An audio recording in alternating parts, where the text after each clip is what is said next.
आपका जो अगला क्वेश्चन क्या है, इसमें हमें एक्व सोल्यूशन, यहाँ पे एक्व सोल्यूशन दिया सबका है और यहाँ पे आपको हिंट भी दे रखा है, assume molality to be nearly same as molarity. वैसे भी नॉर्मली क्या होता है डाइल्यूट सॉल्यूशंस में दे आर वेरी क्लोज। तो यहाँ पे दिया 0.1 molar NaCl solution, 0.15 molar glucose solution, 0.06 molar calcium nitrate solution, 0.05 molar solution of K4FeCN6, K4FeCN6 ऐसे है। और एज्यूम करो उसमें मोलैलिटी सेम है मोलैरिटी के, निकालना क्या है order of, give the order of, what is the order of vapour pressure, freezing point, boiling point, osmotic pressure, ये क्वेश्चन हम लोग का।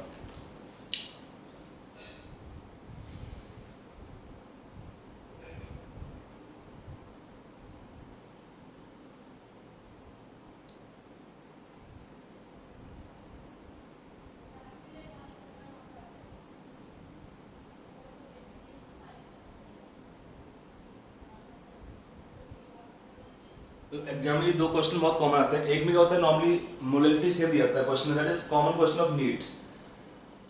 Sometime this can also be given कि मोलैलिटी भी वेरी करता है और आपका आई भी वेरी करेगा।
हो गया आंसर बच्चे लोग?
बताइए क्या ऑर्डर बनेगा? पहले वाले का B greater than A, then C, then D. सबसे हाईएस्ट किसका होगा वेपर प्रेशर? B. बी का। ओके देखो इसमें करना क्या क्वेश्चन में, एक्चुअली आपका तो जो ऑर्डर इसका है सेम ऑर्डर इसका होगा, इसका ऑर्डर उल्टा हो जाएगा। आपने एक निकाल दिया मतलब अगर आपका एक ठीक है सारे ठीक होंगे, ठीक है। तो पहले में इन दोनों का ऑर्डर सेम होता है। आई ऑलरेडी टोल्ड यस्टरडे कि they have same order and boiling point and also osmotic pressure they will have same order, but इनका ऑर्डर उल्टा होता है, इनका ऑर्डर और इनका ऑर्डर उल्टा होता है, ठीक। तो इसमें क्वेश्चन कैसे करेंगे, हमें चाहिए होगा product of I into M ले लोगे। क्या लेंगे? Product of I into M. तो पहले में कितना आएगा A के लिए, for solution A what is value of I into M, for NaCl देखिए जब भी आपको मिलता है स्ट्रॉन्ग इलेक्ट्रोलाइट, अल्फा नहीं दिया है, अल्फा 1 लेते हैं। सिंपल रूल होता है कि for strong electrolyte if alpha is not given, alpha is taken 1, मतलब ये पूरा पूरा क्या होता है, डिसोसिएट होता है। तो 1 mole give 2 mole of ion, so I2 होगा इनटू कितना मोलैलिटी 0.1, तो ये हो जाएगा 0.2 observe molality. This can be called as observe molality. फिर अगला क्या होगा, फॉर सॉल्यूशन ऑफ बी, यहाँ पे I1 होगा because it is non electrolyte, तो I1 है, मोलैलिटी 0.15, कितना हो जाएगा ये 0.15। फॉर सॉल्यूशन ऑफ सी क्या होगा, I आपका होगा इसमें 3 because 1 mole give 3 mole of ions, तो I आपका 3 हुआ इंटू 0.06, कितना हो जाएगा 0.18। फिर सॉल्यूशन दिया है डी का, यहाँ पे क्या होगा I का value 1 mole give 5 mole of ions, 4 potassium 1 complex, तो I 5 होगा इसके लिए, तो 5 इंटू आप कर देंगे 0.05, कितना हो जाएगा ये 0.25। अब जब हाईएस्ट होगा I इंटू एम, तो हम क्या बोलेंगे, इनका ऑर्डर हाईएस्ट होता है, तो what is the order of boiling points, highest क्या होगा I इंटू एम, तो सबसे हाईएस्ट होगा D का, फिर सेकंड हाईएस्ट कौन सा है 0.2 वाला A का, फिर थर्ड कौन सा होगा C का, और फिर आपका होगा B का। ये ऑर्डर सेम हो जाएगा, मतलब सेम ही है पूरा। यहाँ पे उल्टा कर दोगे B C A D, ये ऑर्डर सेम होगा दोनों का। How many got this correct answer, कितने बच्चों के सारे आंसर ठीक हुए? No, sir. By the way concept is clear. Yes.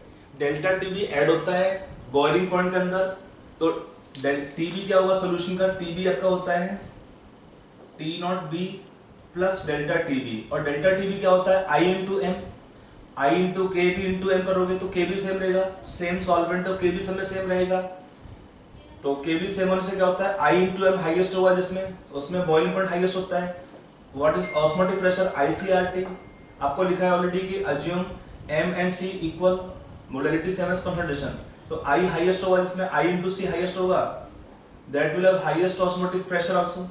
जो ऑर्डर इसका आएगा उसका उल्टा होता है, बिकॉज TF क्या होता है सबट्रैक्ट होता है, T not F minus delta TF, और ये क्या होता है PS is P not into X, A mole fraction solvent, अगर I इंटू, और क्या होता है मोल फ्रैक्शन सॉल्वेंट कब हाई होगा, जब मोलैलिटी कम होता है, प्रोडक्ट कम होगा, I इंटू M का सबसे कम है, उस केस में हमारा क्या होगा फ्रीजिंग पॉइंट हाईएस्ट होगा, वेपर प्रेशर हाईएस्ट होगा। ये इस क्वेश्चन की कहानी है और कंसेप्ट है।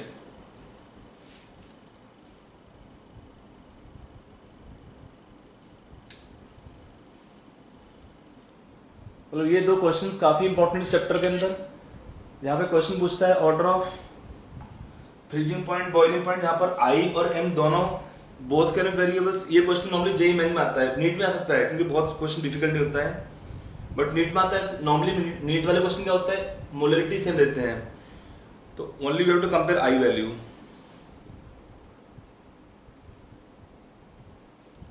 अगला क्वेश्चन, थोड़ा सा क्वेश्चन करेंगे बच्चे हम लोग इसमें टॉपिक में।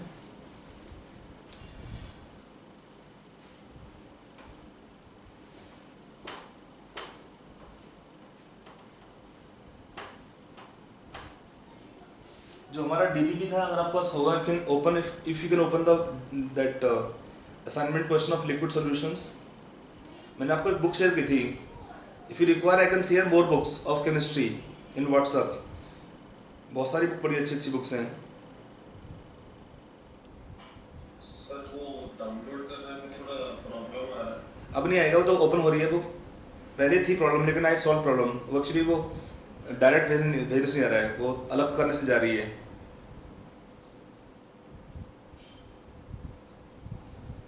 क्या और बच्चों को डाउनलोड नहीं होता? Yes, sir, हो गया था. जो सेकंड कॉपी जो लास्ट भेजा ना, लास्ट में भेजा उसको भी डाउनलोड है, वो हो जाएगा लास्ट वाली बुक। Yes, sir. पहली वाली नहीं हो रही थी, सेकंड हो रही थी। लेकिन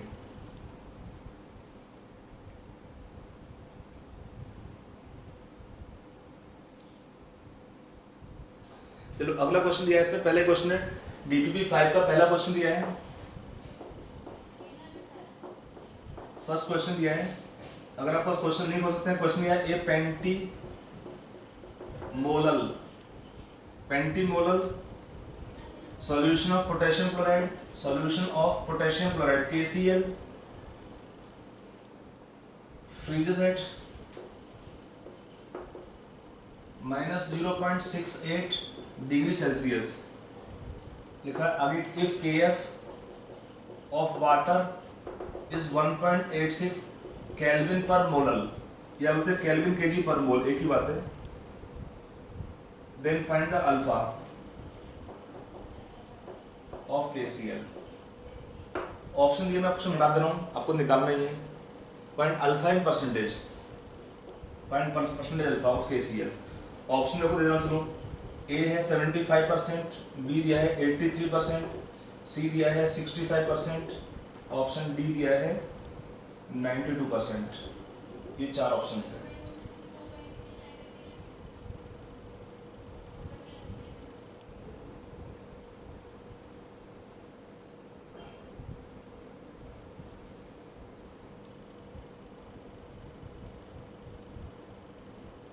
एक क्वेश्चन आपको और देना, थोड़ा सा क्वेश्चन सोचने वाला क्वेश्चन है।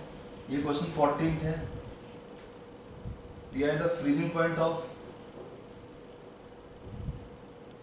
0.08 मोलर सॉल्यूशन ऑफ, पहले एक do only first question right now, मैं क्वेश्चन लिख दे रहा हूं बस। NaHSO4 इज -0.372 डिग्री सेल्सियस लिखा है। That find dissociation constant called Ka value of the reaction HSO4 negative, actually the reaction should be at equilibrium, H plus ion plus sulfate ion। Kf for water आपका same रहेगा, Kf of water 1.86 kelvin per molar, kelvin KG पर मोल या के पर molar लिखा होता है। यहाँ पे ऑप्शन दिए हैं, मैंने आपको ऑप्शन हटा दिया है। Question is bit subjective type, तो आप पहले फर्स्ट क्वेश्चन करो खाली। DPP 5 का पहला क्वेश्चन, ये 2 क्वेश्चन है जो बच्चे डाउट पूछते हैं नॉर्मली। ये क्वेश्चन दोनों तो नहीं पूछते हैं, पहला तो ये सेकंड लेकिन पूछते हैं मोस्टली। इसमें कुछ पॉइंट भी है, आपको समझाऊंगा क्वेश्चन के थ्रू।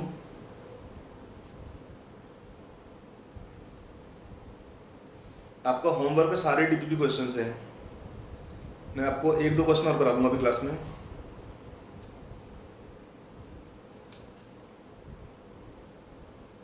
सर 1 का 90% है। 1 का 92%, ऑप्शन बी दिया है। DPP 5 का ऑप्शन, क्वेश्चन नंबर 1 का ऑप्शन बी दिया है। 83% दे रखा है। चले help you out. Last question try करेंगे। नहीं, लास्ट वाला होना, पहले फर्स्ट कर लेते हैं। फर्स्ट को तो डाउट होना क्लियर होना चाहिए। वो पहला क्वेश्चन दिया है, यहाँ लिखा पेंटीमोलर। इसका मीनिंग क्या होता है? What is molality? 1/5। Penta means 1/5, centi means 1/100, milli means 1/1000, एक होता है आपका डेसी मींस 1/10। तो इसका मीनिंग क्या है? मोलैलिटी आपका 1/5 है। पेंटीमोलर 1/5 लिखते हैं इसको है। पहले आपको मोलैलिटी क्लियर होना चाहिए कि मोलैलिटी 1/5 मींस 0.2 हो गया। अब सॉल्यूशन दिया है KCl का, तो write the equation first. When KCl dissociate तो क्या देगा? K++ Cl- देगा। If 1 mole taken initially, alpha mole dissociate, तो what can be taken value of I for this question?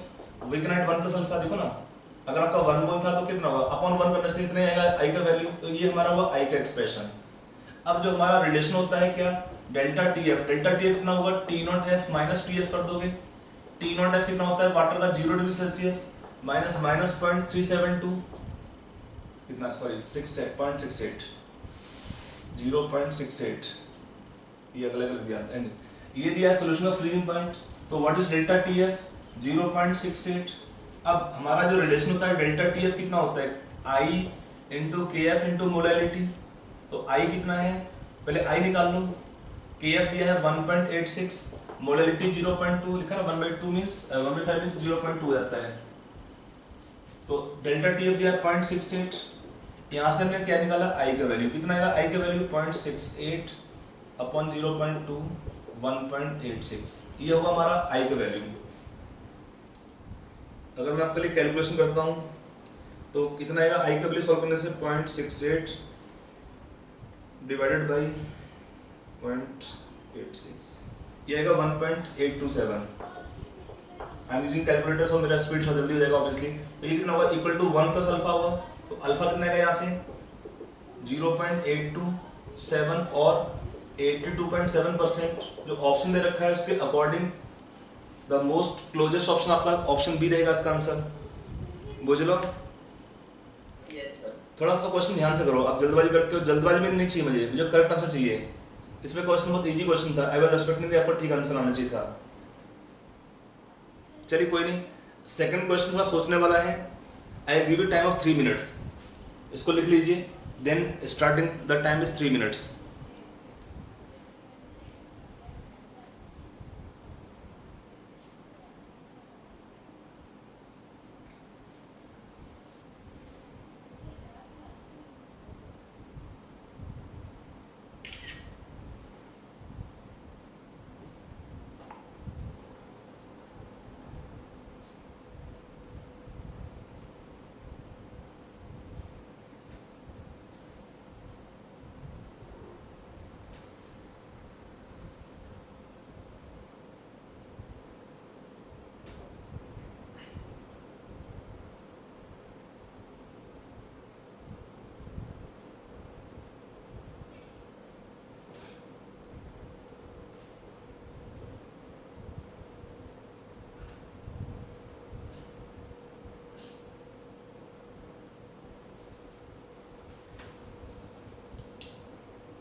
हो गया answer? Shall we start? Yes. कितना answer आया किसी का नहीं आया? No, sir. देखो इस क्वेश्चन में करना क्या है हमको है, हमें सॉल्यूट पार्टिकल का सारा अमाउंट लेना पड़ेगा। इसमें दो स्टेप में रिएक्शन दिया। पहले क्या है, सॉल्यूशन दिया है NaHSO4 का। यहाँ पे केवल एक रिएक्शन दिया है, केवल HSO4 नेगेटिव का रिएक्शन दे रखा है। सोडियम कहाँ जाएंगे? सोडियम पे सोल्यूशन होंगे। यहाँ पर हम एक काम करते हैं कि अगर हम एक पॉइंट अज्यूम कर लेते हैं, मोडेलिटी दे रखा है। Let's assume here the wait of solvent is 1 kg or 1000 gram, then what is moles of NaHSO4? 0.08 होगा, that's same as molality। क्योंकि अगर हमारा वेट ऑफ सॉल्वेंट 1 kg लेंगे, इसका मीनिंग क्या होगा? when solvent taken 1 kg then moles of solvent is same moles of solute is same as molality of solution। इसमें दो स्टेप में रिएक्शन होगा। पहला स्टेप क्या है, NaHSO4 when dissociate तो क्या देगा, Na plus HSO4 negative ion, इसका 0.08 है। When this dissociate, पहला स्टेप क्या है, कंप्लीट फर्स्ट स्टेप को लेते हैं, क्या सोडियम सॉल्ट होते हैं, दे कंप्लीटली डिसोसिएट, तो ये 0 बचेगा, 0.08 मोल्स होगा, 0.08 मोल्स होंगे इसके, ये सब मोल्स हैं। अब सॉल्यूशन क्या होगा, इसका होगा 0.08 मोल्स, यहाँ पे है क्या 0.08 मोल्स हैं। मोडेलिटी ही आपका सेम होगा, इसमें मोल्स के बराबर है कि सिंस हमने सॉल्वेंट का वेट लिया है तो क्या होगा, सब केस में molality in this case will be same as moles of solute. Molality same as moles of solute. और हमें सारा लेना पड़ेगा, इसमें Na प्लस के आयंस भी होंगे। अब जो सेकंड स्टेप है उसमें क्या है, रिएक्शन इज एट इक्विलिब्रियम। अगला स्टेप यह है HSO4 नेगेटिव आयन, ये देगा H plus ion plus SO4 2 negative ion. अगर यहाँ पे हमने ले लिया 0.08 moles, if alpha mole dissociate तो वो 0.08 अल्फा, 0.08 अल्फा हो जाएगा। What is total moles of solute here? इससे कितना आएगा, मोल्स ऑफ सॉल्यूट कितना आएगा, टोटल मोल्स ऑफ सॉल्यूट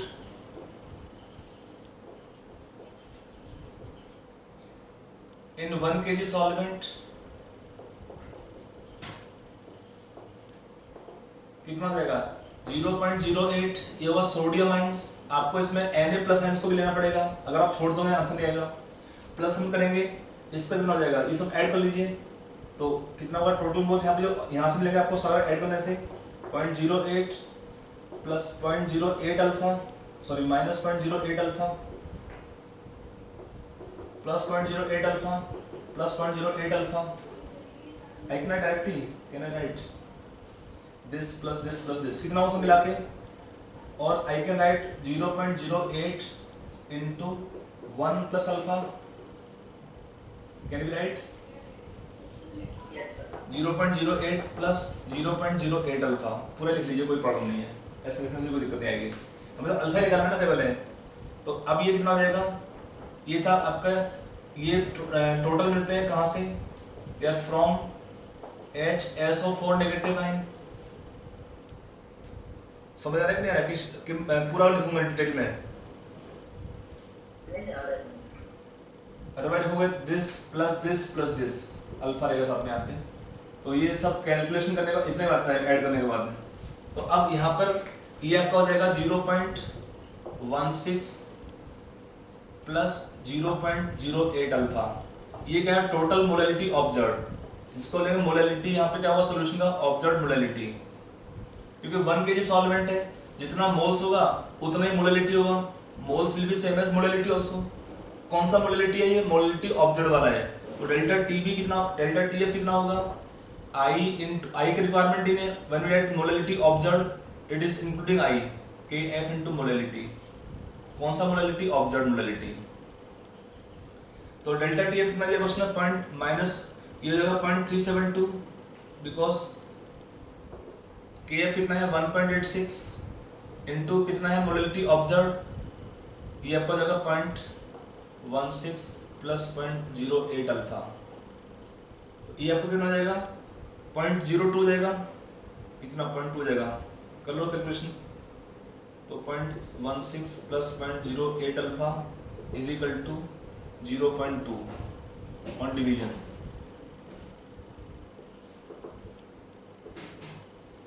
यहाँ से अल्फा कितना आएगा सॉल्व करने से, ये 0.04 बाई 0.08, समझ आ रहा है कि नहीं आ रहा कैलकुलेशन, मैं एक दो स्टेप मिस कर रहा हूँ, ये इधर भेजा तो बचेगा 0.04 बाई 0.08, तो ये जाएगा 0.5, अल्फा 0.5 हो जाता है।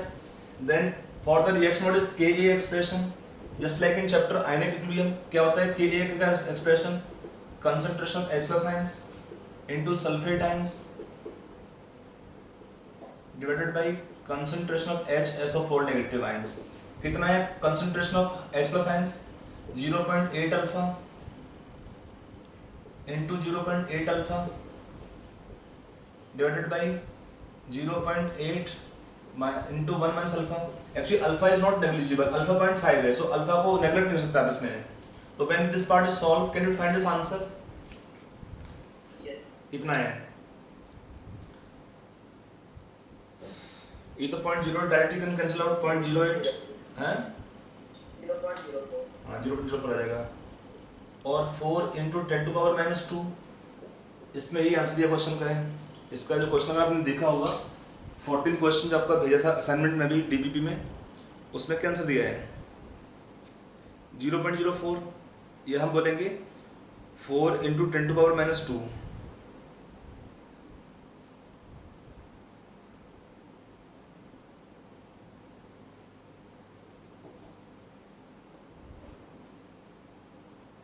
डीपीपी 4 का 5 का था क्वेश्चन नंबर, ये दोनों क्वेश्चन डीपीपी 5 में थे, ये था क्वेश्चन नंबर 14। इसमें आंसर आपका दिया है ऑप्शन नंबर डी, 14 का आंसर डी दिया है। डी का मतलब क्या होगा 0.04 means 4 into 10⁻², it is the question correct answer. आप लोगों को एक क्वेश्चन ओपन है डीपीपी से, can you open the DPP right now in WhatsApp. Yes, sir. उसमें क्वेश्चन दिया 25, उसमें 3 बिट्स हैं, उसको और कर लीजिए तो आपका ये कंसेप्ट इसका एप्लीकेशन क्लियर हो जाएगा। इसमें डीपीपी नंबर 5 क्वेश्चन 25, उसमें 3 बिट्स हैं, अटेम्प्ट दैट क्वेश्चन। अगर नहीं है तो आपको दोबारा क्वेश्चन भेज दूंगा तो डीपीपी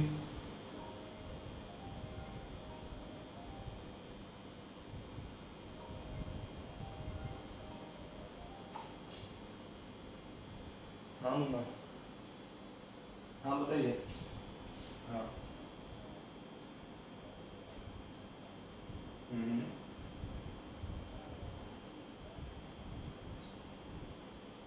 अच्छा, तो मुझे आपको कोई बिलिंग विलिंग का भेजेंगे, कैसे किस पे नंबर भेजो, उसमें पेमेंट करना है।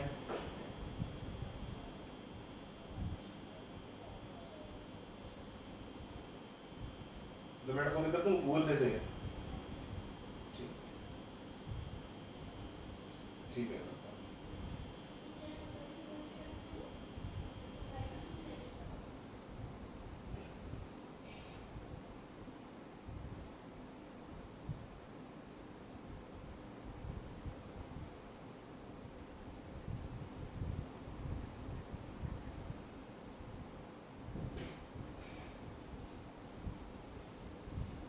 सर हाँ सर वो ओपन नहीं हो रहा।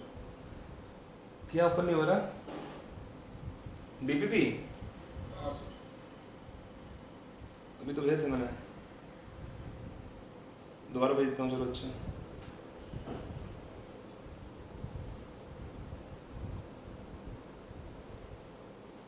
अभी ओपन हो जाएगा, यू कैन ओपन नाउ।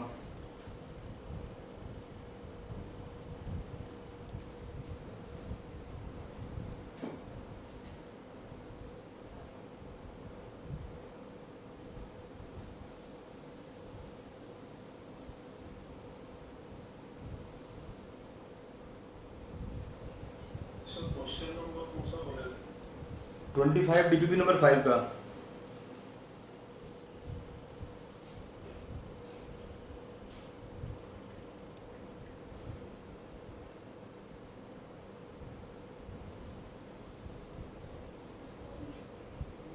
अभी खुल रहा है नहीं खुल रहा DPP, DPP number 5, question number 25।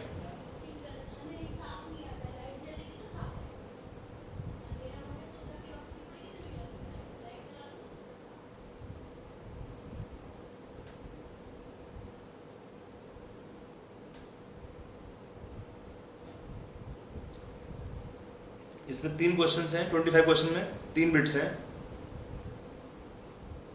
पहला बिट दिया है, लिखूं क्वेश्चन का, दिख तो रहा होगा क्वेश्चन आप लोग को है।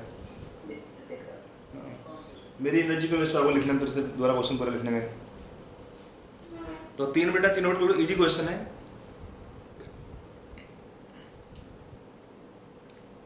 तो आपका ये जो एप्लीकेशन पार्ट है इस टॉपिक का क्लियर हो जाएगा।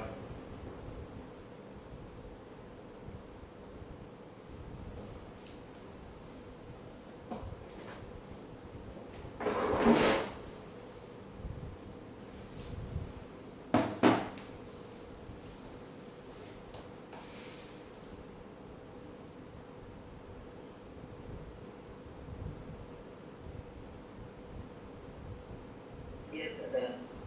तीनों बिट हो गए? Yes, sir. गुड। बाकी बच्चे? सर थोड़ा सा बाकी। ओके ओके, टेक 2 मिनट्स मोर।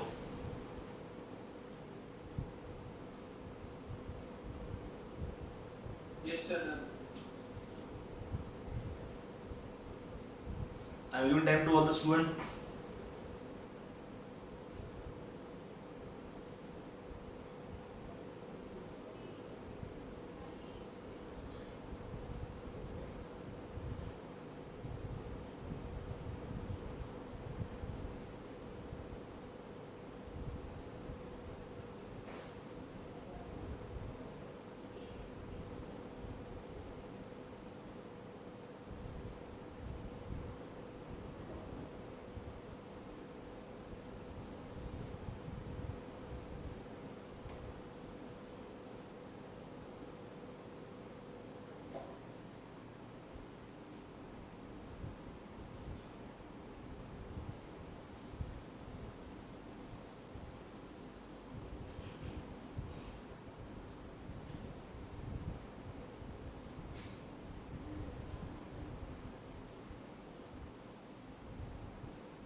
चलिए, बाकी बच्चों को सबका हो गया है? किसी डाउट तो नहीं क्वेश्चन में? देखो पहले केस में आई का वैल्यू 1 होगा। आपको क्वेश्चन दिया ना इसमें, पहले केस में क्या दिया है, आपका सॉल्ट दिया है यूरिया, तो फॉर यूरिया क्या है 120 ग्राम मीन 2 मोल्स हो जाएगा। आई का वैल्यू 1 दिया है इस क्वेश्चन में। अगला दिया है NaCl सॉल्यूशन, आई का वैल्यू 2 होगा इसमें। वेट आपका यहाँ भी 2 मोल्स है तो 2 इंटू कर दोगे 2 से 4 टाइम्स, 4 टाइम का भी नहीं हो जाएगा इसमें, 4 इंटू 1.86 6.18 हो जाएगा इसका आंसर। हाँ, तो अगला बिट दिया है फॉर सॉल्यूशन ऑफ BaCl2, यहाँ पे कितना होगा, आई का वैल्यू 3 होगा, लिखा है ऑलरेडी क्वेश्चन में। Assume the barium chloride is fully ionised, meaning इसमें क्या है, आई का वैल्यू इसमें कितना हो जाएगा 3 हो जाता है। ये तो हमारे क्वेश्चन थे जहां पर हमारा क्या था, सॉलिड पार्टिकल पर undergoing dissociation, what happen if solid particle undergo association.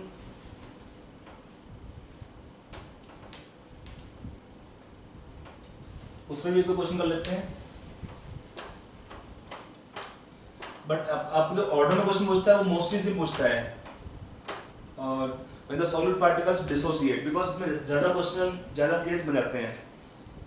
अगला क्वेश्चन यहाँ पे दिया है, थोड़ा सा क्वेश्चन लग सकता है डिफिकल्ट आपको, बट ट्राई करो इसको। क्वेश्चन दिया है the freezing point of a solution of acetic acid, ये आपका ए है, इन बेंजीन का सिंबल बी ले लिया, विद एक्से क्या है, mole fraction of A equal to 0.02, एक्से equal to 0.02 as 277.4 kelvin, 277.4 kelvin. आगे क्या है, acetic acid exists partly as dimer, आपका विद रिएक्शन आपको दिया है 2A give A2, find K equilibrium, that is the reaction equilibrium constant for dimerization reaction। आपको given है freezing point of benzene 278.4 kelvin, KB of benzene, B आपका benzene का symbol लिखा है, बी बेंजीन है, KB of benzene 5 kelvin per molar. यहाँ पे you can again assume molality to be same as molarity, assume same।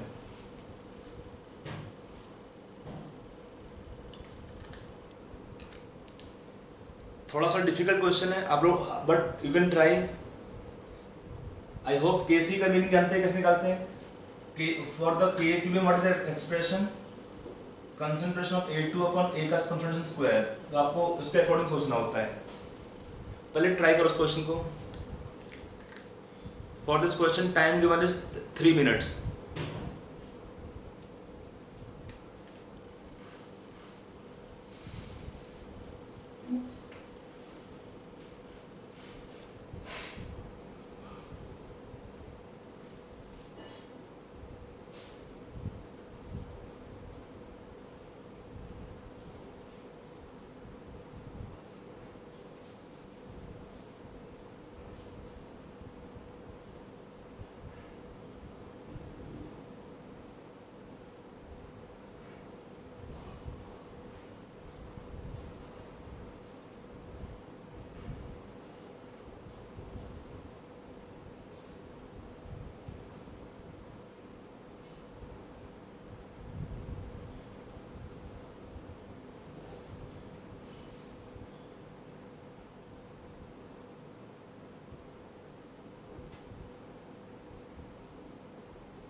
हो गया answer? Sir और एक मिनट।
चलो 1 मिनट खत्म हो गया। देखो इस क्वेश्चन में करने के लिए हमें क्या रिक्वायर्ड होगा, इसको इक्वेशन को देखो पहले। यहाँ पे कंपाउंड है 2A आपका दिया है acetic acid form dimer A2। इसमें अगर हमारा कंसंट्रेशन C होता, alpha is degree of association, तो क्या देगा C अल्फा बाई 2 देगा। तो इसमें I का वैल्यू कितना हो जाएगा, in this case I will be equal to 1 minus alpha upon 2। याद है कि नहीं याद है कैसे करता है अल्फा का वैल्यू I की वैल्यू इसमें। फॉर दिस सॉल्यूट अगर आपका C था स्टार्टिंग कंसंट्रेशन, आफ्टर एसोसिएशन कितना देगा C माइनस C अल्फा किया, 2 मोल गिव 1 मोल, तो C alpha give C alpha by 2 moles. तो I क्या होगा, mole observe total upon total moles initial, that is per litre is concentration. तो ये आपका हुआ I का एक्सप्रेशन। देखो ना सिंपल, अगर आप ये भी लें तो भी हमारा I का एक्सप्रेशन चल रहता है। अगर आपका 1 मोल लिया स्टार्टिंग में 0 होगा, तो 1 माइनस अल्फा, तो अल्फा बाय 2 देगा। तो I कितना होगा इस केस में, समझ में आ रहा है नहीं आ रहा है, I का एक्सप्रेशन क्या होगा।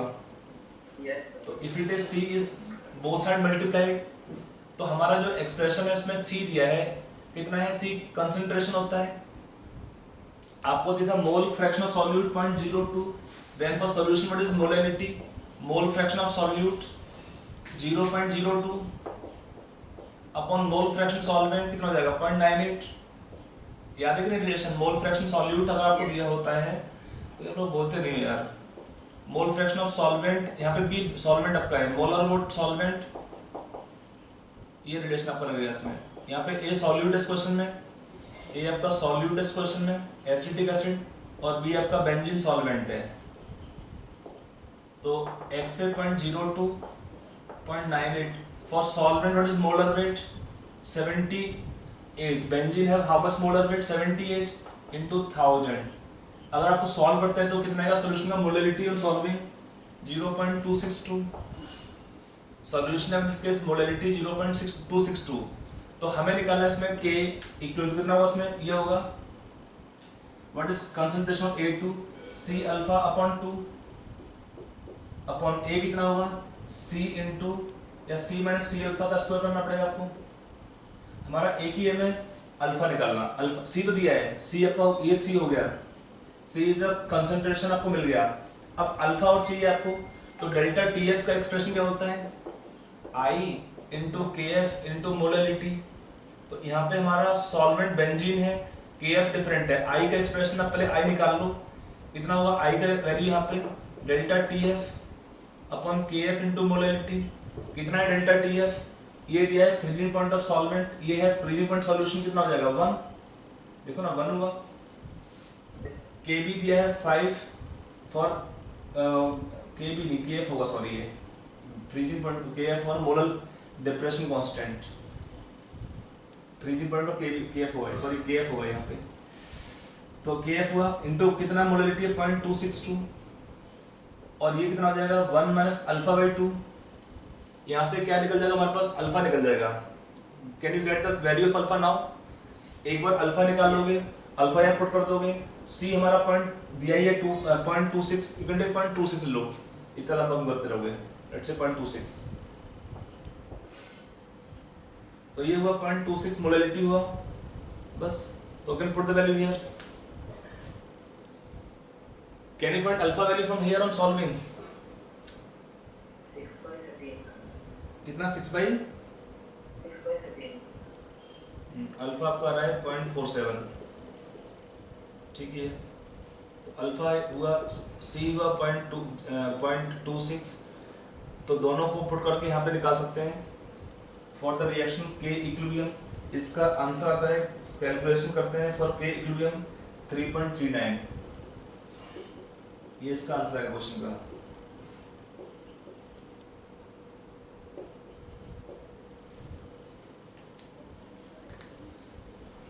ये क्वेश्चन करेक्ट जेई का क्वेश्चन था, जेई का मतलब जेई एडवांस का क्वेश्चन था।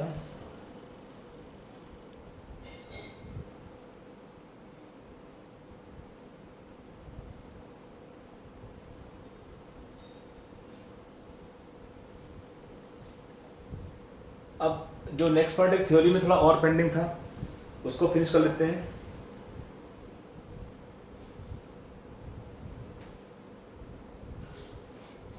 एक था solubility of gases in solutions, next topic था solubility of gases in solutions. इसको हम स्टडी करते हैं under Henry's law.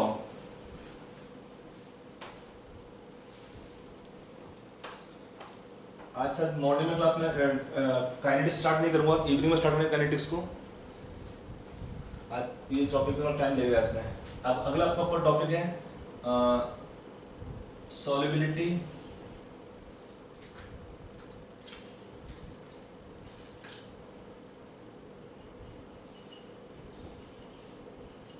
of gases in solutions। इसको स्टडी करते हैं under heading Henry's law. Under heading Henry's law तो होता क्या इसमें, when it study the solubility of gas in solutions. देखो गैस क्या होते हैं, they are very less soluble. क्यों, क्योंकि in the gas molecules they are very weak attractive forces, so solubility of gases is very low in solutions, and in any case the solubility of gas in solutions, it is directly proportional to pressure of the gas। if it is high pressure gas can be dissolved, because क्या होता है, whenever gas will be dissolved in solution, for the gas volume will decrease tremendously। when we dissolve a gas, the volume of the gas will decrease by large extent। how for the gas volume can be decreased, applying high pressure, और क्या होगा second low temperature. तो एक simple point है कि for the gas solubility is directly proportional to pressure and inversely proportional to temperature. क्यों होता है, जब हम गैस को डिजोल्व करते हैं सोल्यूशन में तो गैस का वॉल्यूम कम होता है बाय ए लार्ज मार्जिन। तो अगर गैस का वॉल्यूम कम होगा तो गैस का वॉल्यूम कम कैसे कर सकते हैं, the volume of the gas can be decreased bye apply high pressure and taking low temperature. Got it? Yes. ये आपका एक पॉइंट हुआ। अब आते हैं हेनरीज लॉ, बेसिकली आपका लिंक करता है सॉलिबिलिटी ऑफ गैस को ही। तो what is the Henry's law? You can write the statement of Henry's law. It states that mass of a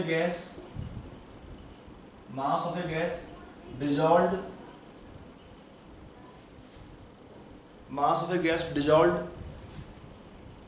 per unit mass of solvent is directly proportional to its pressure.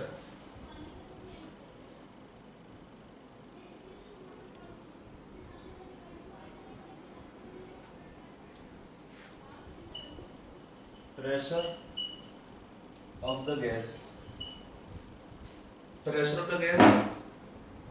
with which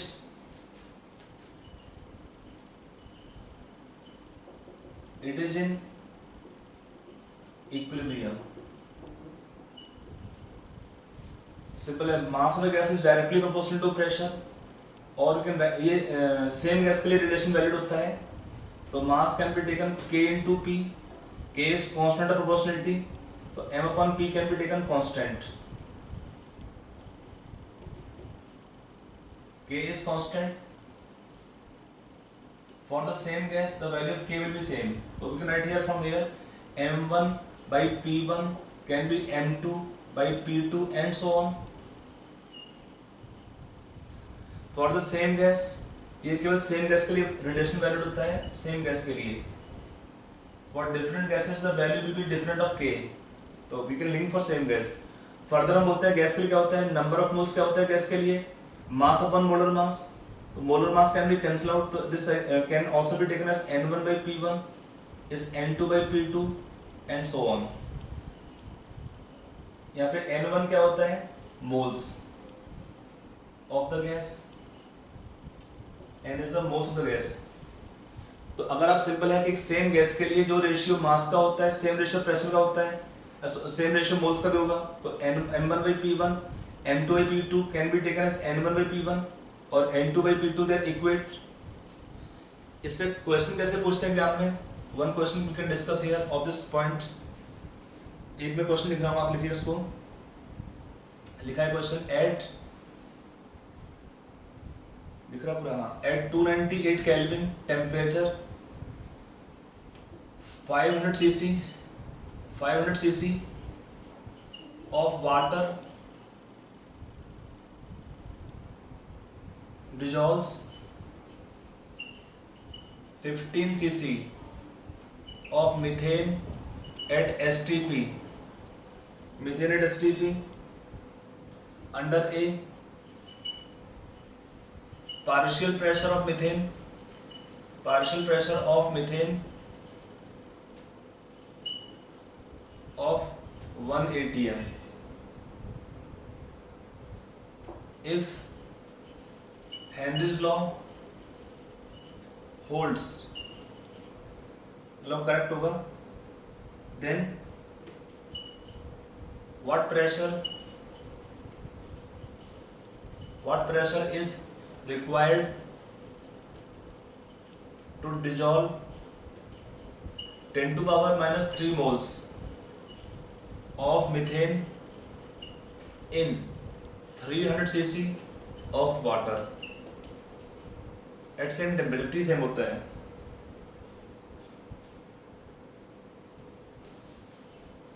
Will you try this question? Easy question है। Yes sir. हम करो 2 minute इस question के लिए। एक ही point, अगर आप उस पॉइंट को गलती नहीं करो तो आराम से आंसर आएगा, और पॉइंट छोड़ दोगे तो फिर आंसर आना मुश्किल होगा। सब कुछ बोर्ड पे हिंट लिखा हुआ है, बोर्ड पे ही।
हो गया आंसर?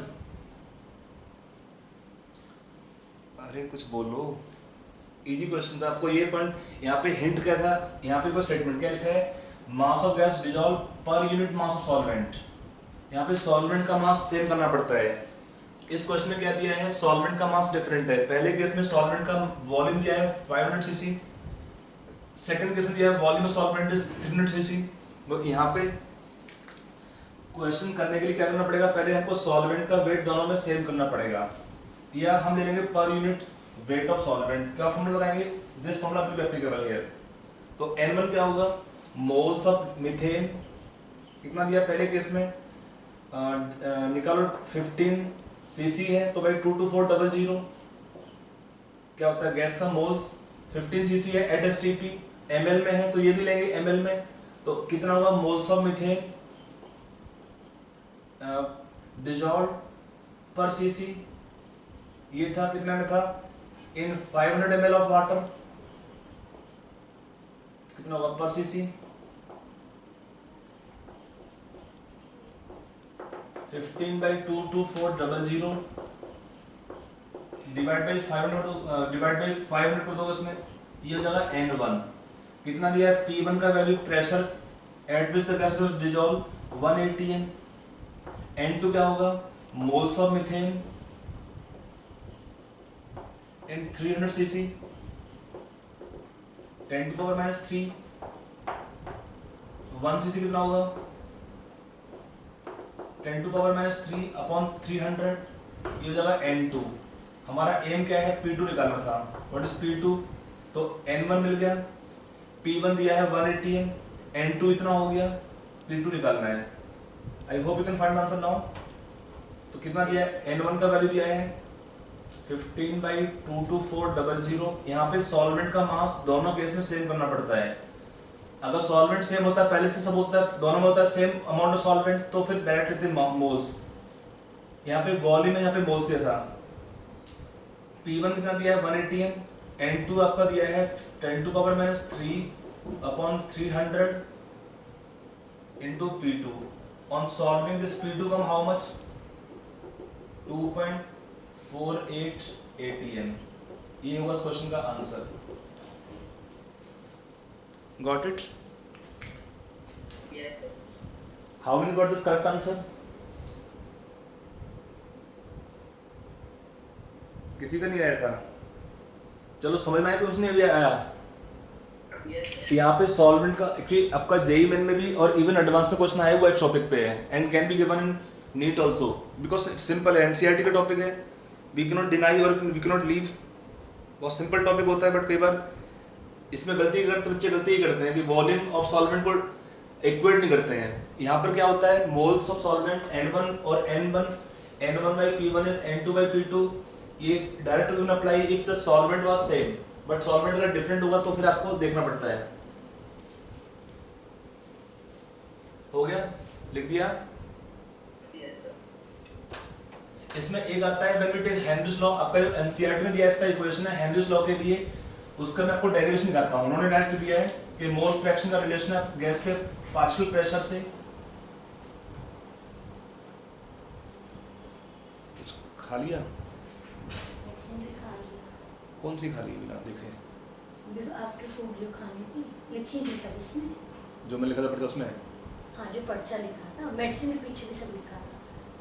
वो 3 खानी थी, वो 3 खा ली जो 1800 mg वाली थी। हाँ वो तीनों खा ली, एक और खा ली, सी वाली भी खा ली, और एक शाम को खानी है बिफोर फूड के शाम।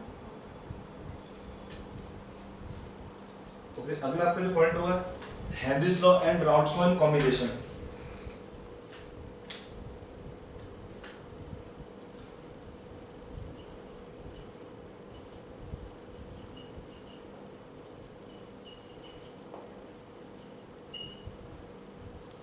इसका कॉम्बिनेशन है Henry's law and routes law.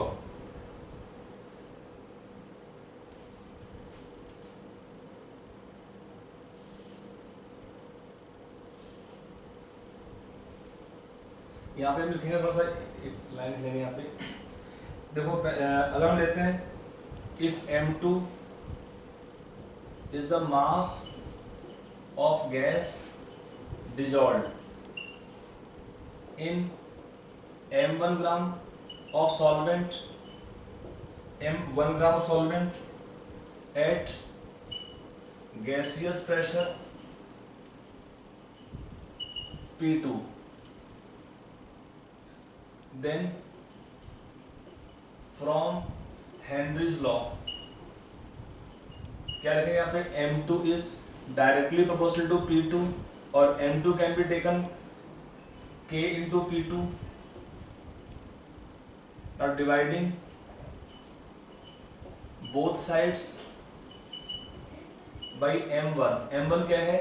Mass of solvent, तो क्या लिखेंगे m2 by m1 is equal to K by m1 into P2 कर दोगे, m1 दो साइड है ना, तो ये क्या हो जाता है? अब क्या होगा? फर्दर हम करेंगे dividing m2 by capital M2, ये है molar weight of the gas, and m1 by capital M1 the molar weight of solvent. तो क्या मिला आपको equation? m2 by m2 m1 by m1 is equal to k, इसको लिखो k dash into P2, तो यहाँ होगा k डैश भी कांस्टेंट था, m1 इंटू कॉमन रहेगा, यहाँ भी आना चाहिए, इंटू P2, तो ये क्या हो जाएगा? m2 ये हुआ n2 upon n1 is equal to ये हुआ k double dash into P2, k double dash into P2 कर दोगे यहाँ पे बस. तो ये हमारा एक एक्सप्रेशन हुआ. इक्वेशन सपोज को 1 लिख लेते हैं, इक्वेशन नंबर 1. ठीक, अब आते हैं सेकंड पे. फॉर डाइल्यूट सॉल्यूशंस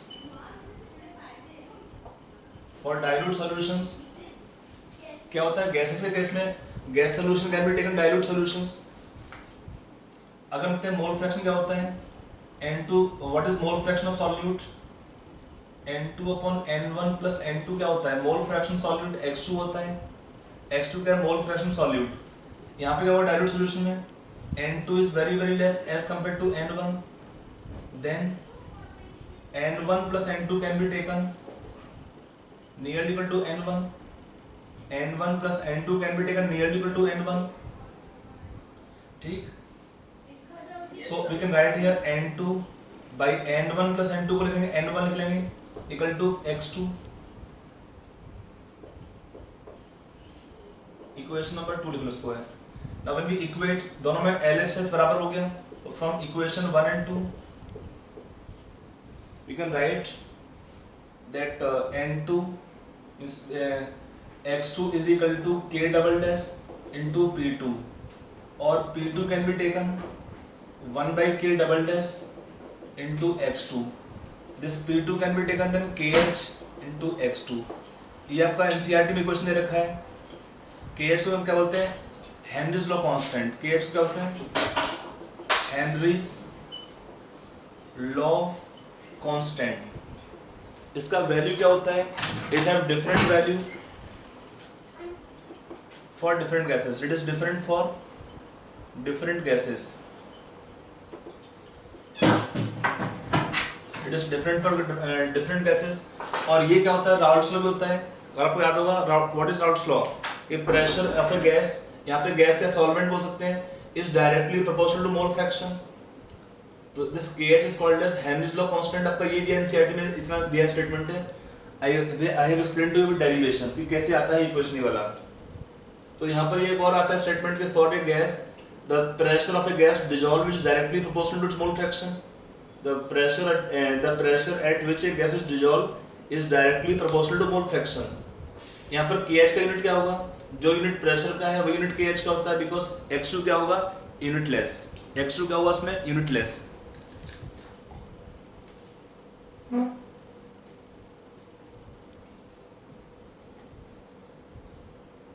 ये इस इक्वेशन का हुआ डेरिवेशन.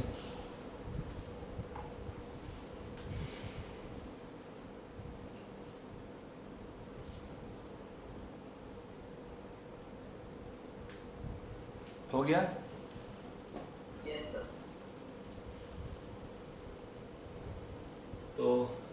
इस पे क्वेश्चन कर लेते हैं। नॉर्मली क्वेश्चन वही आता है इसमें, यहाँ पे के एच टू अप्लाई के एच वाला पार्ट आपको मैं क्वेश्चन कराता हूँ इसमें कि इसको अप्लाई कैसे करना है के एच वाले पार्ट को भी।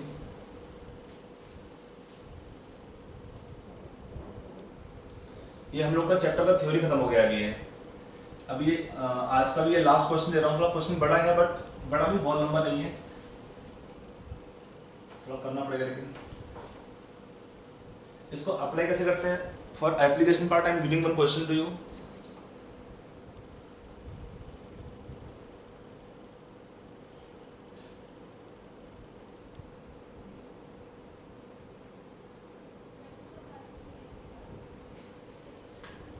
आगे क्वेश्चन आपको दिया है, आपको दिया है वैल्यू ऑफ के एच।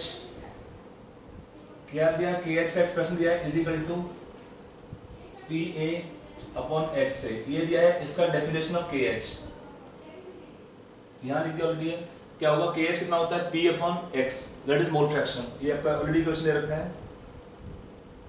यहाँ पे दिया के एच का वैल्यू दिया है के H for O2 gas, for N2 gas, के एच फॉर O2 गैस। ये आपको दोनों वैल्यू दे रखा है। फॉर नाइट्रोजन गैस K2 का वैल्यू दिया है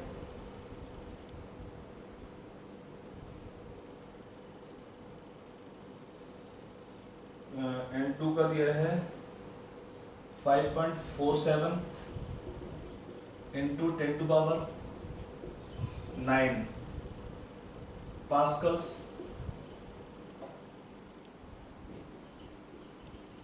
और यहाँ पे दिया है O2 का दिया है 2.53 into 10 to power 9 पास्कल्स। ये दिया है KH का वैल्यू कब दिया है? At given this value at 273 kelvin. दोनों दिया है। KH का वैल्यू दिया है, आगे लिखा है a sample of water, a sample of water at a temperature just above 273 Kelvin was equilibrated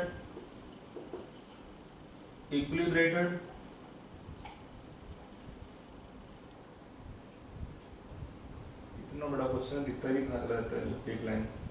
with air, air में दिया है air content 20% oxygen.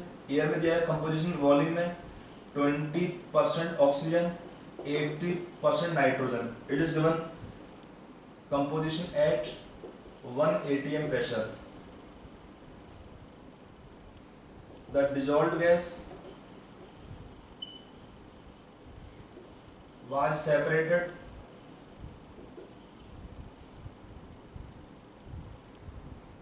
from a sample of this water,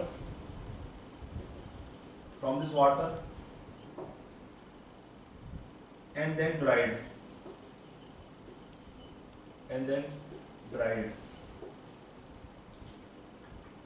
दो बिट है, आगे पूछा। पहला बिट दिया है फाइंड द कंपोजिशन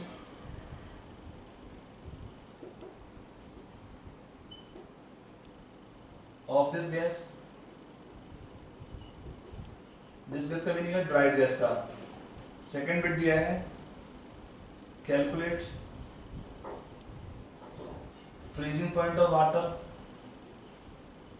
केएफ दिया है वाटर का 1.86 kelvin per molar.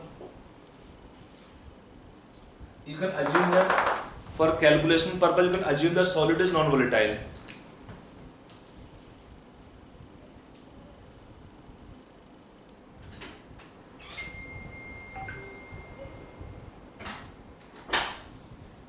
For calculation purpose you can assume the solid is non-volatile.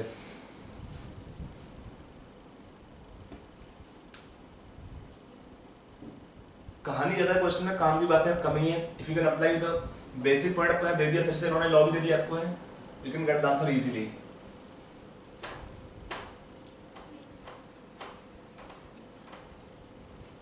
चलो निकालो इसका आंसर। इसका टाइम है 3 मिनट्स।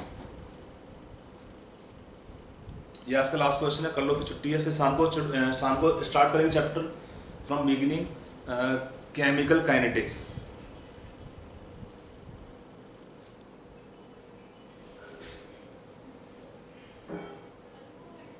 सर हाँ सर अभी के चैप्टर का एनसीईआरटी का सारे क्वेश्चंस कर देंगे। एनसीईआरटी के क्वेश्चन आपके आराम से जाएंगे। हाँ बिल्कुल कर दीजिए, कोई डाउट होगा तो आप पूछ सकते हैं। आज शाम को पूछ लीजिए, नहीं तो नेक्स्ट क्लास पूछ लीजिए। एक्चुअली एनसीईआरटी क्वेश्चन बहुत इजी है, वो आपके आराम से सारे हो जाएंगे। फिर भी डाउट है तो you can ask today evening, अगर कंप्लीट कर लोगे, अदरवाइज नेक्स्ट क्लास। ये सर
हो गया आंसर?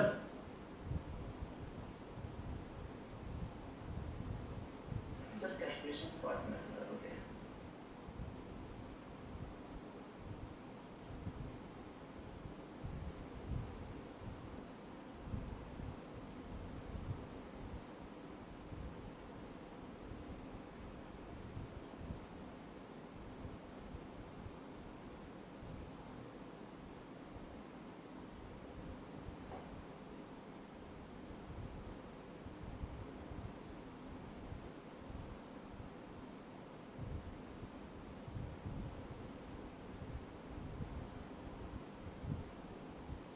चलिए सॉल्व करते हैं इसको, बहुत टाइम देना मुश्किल है। देखो उस क्वेश्चन में करना क्या है, आपको पहले निकालना होगा जो रिलेशन दिया है इसके हिसाब से क्या निकाल सकते हैं। हमको प्रेशर कितना होगा गैस के लिए, what is P of O2 gas in air 0.2 atm and P of N2 in air कितना हो जाएगा 0.8 atm। कैसे होगा, आपको दिया है वॉल्यूम परसेंटेज दे रखा है, तो ये हुआ सेम एज मोल परसेंटेज ऑल्सो। मोल फ्रैक्शन कितना होगा इसका, 0.2 is mole fraction of O2 gas and 0.8 is the mole fraction of N2 gas. तो mole fraction into P2 pressure दिया है 1 atm, प्रेशर कहाँ चला गया 1 atm प्रेशर, तो 1 into 0.8 समझ में नहीं आया। This can be taken also equal to how much 0.2 atm को कन्वर्ट कर लेंगे पास्कल्स में 101325 पास्कल्स, यहाँ पे होगा 0.8 atm और 0.8 into 101325 बिकम पास्कल्स, बिकॉज यहाँ पे दिया पास्कल में यूनिट दे रखा है। अब निकालते हैं what is the mole fraction of O2 in solution, कितना होगा, ये होगा सॉल्यूशन में जो अपने डिजॉल्व के वाटर के अंदर कितना है mole fraction of O2 in solution, तो Pa कितना है, Pa गैस के लिए O2 का कितना प्रेशर था 0.2 था, 0.2 इंटू 101325 अपॉन KH कितना है O2 के लिए 2.53 इंटू 10 to power 9, ये निकल जाएगा XO2। Then what is XN2, ये आपको सॉल्यूशन में इन वाटर कितना है XN2 का 0.8 into 101325 upon 5.47 into 10 to power 9 pascals, ये हमारे निकल जाएगा मोल फ्रैक्शंस दोनों के। तो ये होगा सॉल्यूट होगा, ये आपका मोल फ्रैक्शन निकाल दिया। तो गैस में जो रेशियो मोल फ्रैक्शन का आएगा that is same as also volume percentage of mole percentage, what is the percentage of nitrogen, तो ये कर दोगे XN2 by XN2 plus XO2 into 100, then remaining is percentage of O2,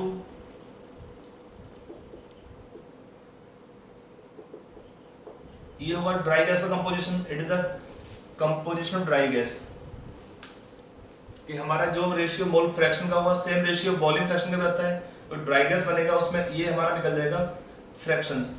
अब कहेगा what is mole fraction solute, XO2 plus XN2 दोनों solute होंगे यहाँ पे, तो from here what is molality solution आप निकाल सकते हो, X ऑफ सॉल्यूट, इसको X2 लिख लेते हैं, X2 upon X1 into M1 by 1000। यहाँ पे M1 क्या होगा, सॉल्वेंट का मास होगा 0. मोलर वेट है, aqua solution means molar weight solvent का वाटर का होगा। X1 कितना होगा, नियरली 1 लिख लेंगे बिकॉज X2 बहुत कम आ रहे हैं, देखो ना X2 प्लस XN2 बहुत कम आ रहा है, तो it can be nearly 1। Then what is delta TF, I1 होगा KF into molality, from here what is solution freezing point 0 minus delta TF, it is solution freezing point in degree Celsius. कुछ समझ में आया कि नहीं आया थोड़ा सा? Yes. पहले हमने निकाला ड्राई गैस में कितना आएगा कंपोजिशन, ये हमने निकाला मोल फ्रैक्शन गैस का जो डिजॉल्व होगा सॉल्यूशन में एयर वाटर के अंदर, ये था ड्राई गैस के अंदर, ये था एयर का अंदर प्रेशर ऑफ O2 गैस, जिसके प्रेशर पे हम गैस को डिजॉल्व करते हैं। डिजॉल्व होने के बाद कितना प्रेशर मोल फ्रैक्शन आएगा, आपको ये रिलेशन दे रखा है, KH का वैल्यू दे रखा है और P हमने निकाल दिया गैस का प्रेशर है, उसके अकॉर्डिंग मोल फ्रैक्शन निकल जाएगा, फिर रेशियो निकालेंगे मोल फ्रैक्शन का। Got it? Yes, sir. तो ये आज की सेवा समाप्त है फिलहाल की, सुबह की, शाम की सेवा शाम को करेंगे।